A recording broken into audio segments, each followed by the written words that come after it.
अखिल भारतीय विद्यार्थी परिषद के राष्ट्रीय कार्यकारी परिषद की 3 दिवसीय बैठक 29 मई को शिमला में पूर्ण हुई। देश के विभिन्न भागों से बैठक में पहुंचे प्रतिनिधियों ने अपने क्षेत्र में हुए कार्यों की समीक्षा की और आगामी वर्ष की योजना बनाई। बैठक में आए सभी प्रतिनिधियों ने एक सार्थक चर्चा के उपरांत अगले वर्ष हेतु नवीन कार्य योजनाएं एवं लक्ष्य तय किए हैं। 3 दिनों तक चले इस मंथन में समसामयिक विषयों पर विस्तार पूर्वक चर्चा की गई। संगठन के कार्यदिशा एवं कार्य विस्तार के संदर्भ में सभी कार्यकर्ताओं के सुझाव लिए गए। परिषद बैठक 40 सालों के बाद अभी शिमला में संपन्न हुई है और इस बैठक में विद्यार्थी परिषद ने ये निर्णय लिया है कि हम पूरे देश भर में इस वर्ष 1 करोड़ पौधारोपण करेंगे, जिसके अंतर्गत 5 जून को वृक्ष मित्र ये बनाने की लिंक हम ओपन करेंगे और वहां पर उसका रजिस्ट्रेशन शुरू होगा।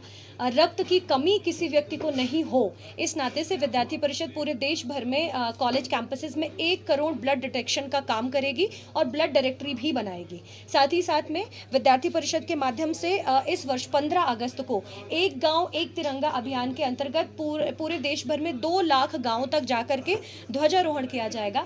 ऑर्गेनाइजेशन के स्ट्रेंथन के लिए सेल्फी विद कैंपस यूनिट ये अभियान विद्यार्थी परिषद लेने वाली है और हमारा जो आगे आने वाला नेशनल कॉन्फ्रेंस है वो 24 to 27 नवंबर जयपुर में होने वाला है। तो ऐसी अपनी कुछ घोषणाएं की गई हैं। साथ ही एबीवीपी का जो मुखपत्र है छात्र शक्ति, उस छात्र शक्ति की पत्रिका का 1 लाख रजिस्ट्रेशन पूरे देश भर में हो, ये भी हमने लिया है।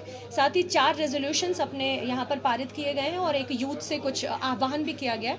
रेजोल्यूशंस में पहला रेजोल्यूशन जो है वो जिस तरीके से राज्य सरकारें नॉर्मल जो फैसिलिटीज़ यूनिवर्सिटीज़ में देनी होती हैं, कॉलेज कैंपसेस में देना होता है, उसके लिए तो वो कुछ काम नहीं करना चाहती हैं, परंतु जब भी अलग तरीके की बातें आती हैं तो वो यूनिवर्सिटीज़ में राजनीतिक हस्तक्षेप करना शुरू करती हैं। तो उस बात को कंडेम करते हुए कुछ अपने डिमांड्स इस रेजोल्यूशन नंबर 1 में रखी गई है।